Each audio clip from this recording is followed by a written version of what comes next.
Olá, sejam bem-vindos a mais uma leitura do Evangelho no Lar. Eu sou Camila Sanches, a sua corretora de lares. Por favor, separe um copo de água para cada pessoa que desejar receber a água fluidificada. E se você tiver algum animal de estimação, faça a limpeza das vasilhas e coloque água nova. Vamos iniciar com a oração de abertura. Rogamos ao Senhor Deus Onipotente que envie bons espíritos para nos assistir, que afaste os que poderiam nos induzir em erro e que nos conceda a luz necessária para distinguir a verdade da impostura. Afasta também os espíritos maldosos, encarnados ou desencarnados, que poderiam tentar lançar a desunião entre nós e nos desviar da caridade e do amor ao próximo. Se alguns procurarem introduzir-se aqui, faz que não encontrem acesso no coração de nenhum de nós. Bons espíritos que se dignam a vir nos instruir, nos tornem dóceis a seus conselhos. Nos livrem de todo pensamento de egoísmo, orgulho, inveja e ciúme. Nos inspirem compaixão e benevolência para com os nossos semelhantes, presentes ou ausentes, amigos ou inimigos. Façam que, finalmente, pelos sentimentos de que fomos animados, reconheçamos sua benéfica influência. Deem aos médios que escolheram para nos transmitir seus ensinamentos a consciência da santidade do mandato que lhe é confiado e da gravidade do ato que vão realizar, a fim de que o façam com o fervor e o recolhimento necessários. Se na reunião houvesse pessoas que a ela tenham vindo atraídas por outros sentimentos que não os do bem, abram seus olhos à luz e perdoem-nos, como nós perdoamos se vierem com más intenções. Pedimos especialmente ao espírito de André Luiz, nosso guia espiritual, que nos assista e que vele por nós. A leitura de hoje do Evangelho segundo o Espiritismo de Allan Kardec é do capítulo 4, Ninguém poderá ver o reino de Deus se não nascer de novo. Os laços da família fortalecidos pela reencarnação e rompidos pela unidade de existência. Itens 18 a 23. Os laços de família não são destruídos pela reencarnação como pensam certas pessoas. Ao contrário, são fortalecidos e estreitados. É o princípio oposto que os destrói. Os espíritos formam no espaço grupos ou famílias unidos pela afeição, pela simpatia e pela semelhança das inclinações. Esses espíritos, felizes por estarem juntos, se procuram mutuamente. A encarnação os separa apenas momentaneamente, pois, após seu retorno à vida errante, se reúnem como amigos que voltam de uma viagem.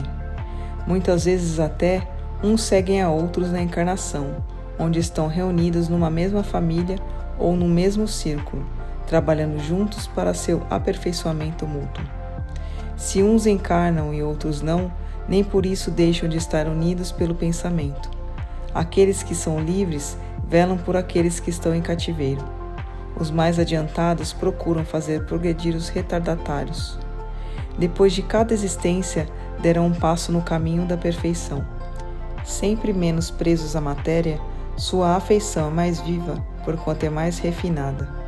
Não é mais perturbada pelo egoísmo, nem pelas nuvens das paixões.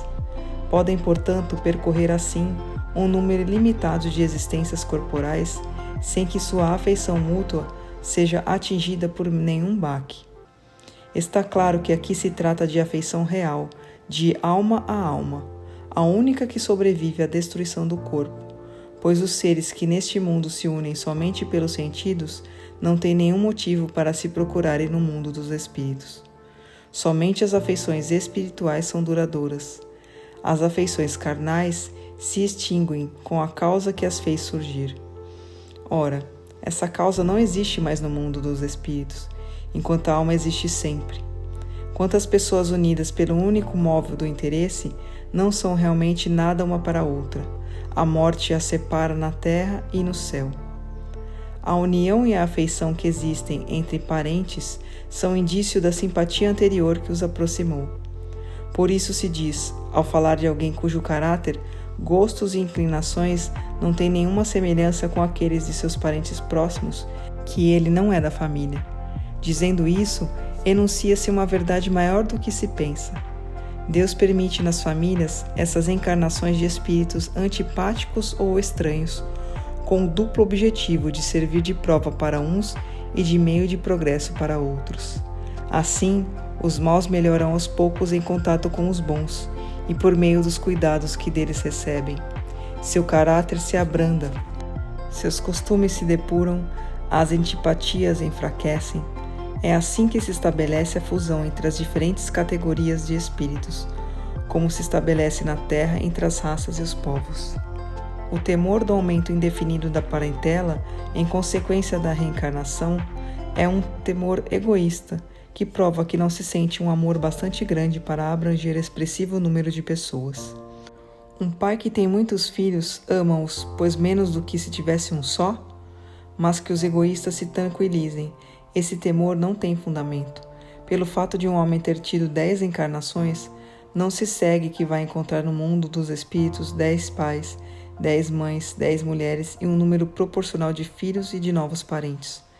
Vai encontrar sempre e somente os mesmos objetivos de sua afeição que estiverem a ele ligados na Terra, a títulos diversos e talvez sob o mesmo título. Vejamos agora as consequências da doutrina da não reencarnação.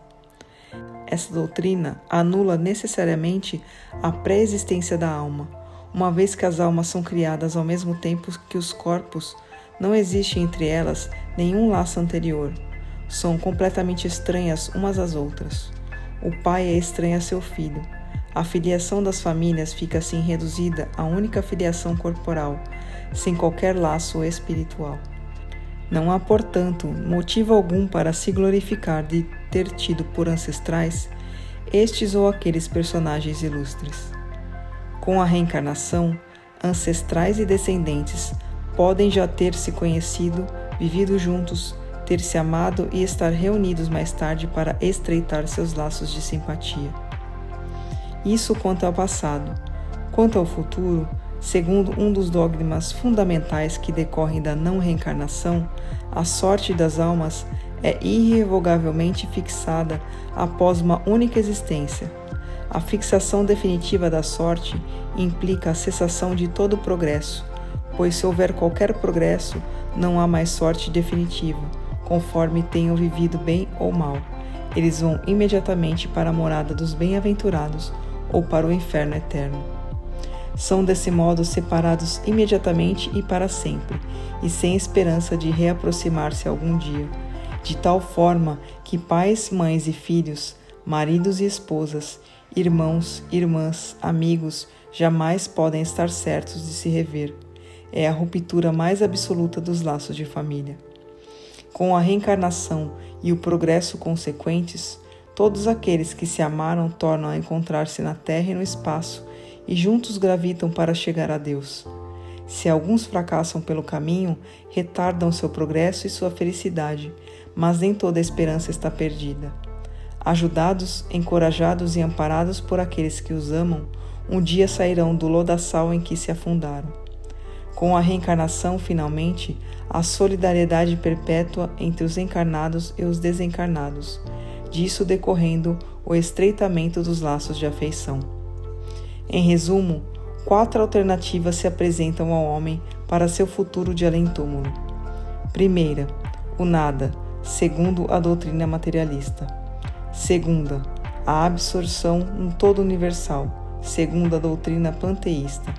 Terceira, a individualidade com fixação definitiva da sorte, segundo a doutrina da Igreja. Quarta, a individualidade, com progressão indefinida, segundo a doutrina espírita. Segundo as 2 primeiras, os laços de família são rompidos após a morte e não há nenhuma esperança de se reencontrar. Com a terceira, há a possibilidade de se rever, contanto que se esteja no mesmo meio, e esse meio pode ser tanto o inferno como o paraíso. Com a pluralidade das existências, que é inseparável da progressão gradativa, há a certeza na continuidade das relações entre os que se amaram, e é isso que constitui a verdadeira família. Palavra dos Espíritos, graças a Deus. Mas antes de iniciarmos a oração de encerramento, eu quero pedir a você, que ainda não é inscrito em nosso canal, por favor, se inscreva agora. clique no botão inscrever-se aqui abaixo do vídeo. Aproveita para ativar o sininho das notificações e receber todos os nossos vídeos. Se você está com problemas, precisando de ajuda ou conhece alguém que está enfrentando muitas dificuldades em casa, como animaizinhos perdidos ou doentes, brigas constantes com os filhos, discussões no relacionamento, por favor, compartilhe essa mensagem. Leia também a descrição desse vídeo e entre em contato conosco pelo WhatsApp. Você pode salvar a vida de alguém, curtindo e compartilhando o nosso conteúdo. Vamos finalizar com a oração de encerramento. Agradecemos aos bons espíritos que se dignaram vir comunicar-se conosco e lhes rogamos que nos ajudem a pôr em prática as instruções que nos deram e façam com que, ao sair daqui, cada um de nós se sinta fortalecido na prática do bem e do amor ao próximo. Desejamos também que essas instruções sejam proveitosas para os espíritos sofredores, ignorantes ou viciosos, que puderam participar dessa reunião e para os quais imploramos a misericórdia de Deus. Amém.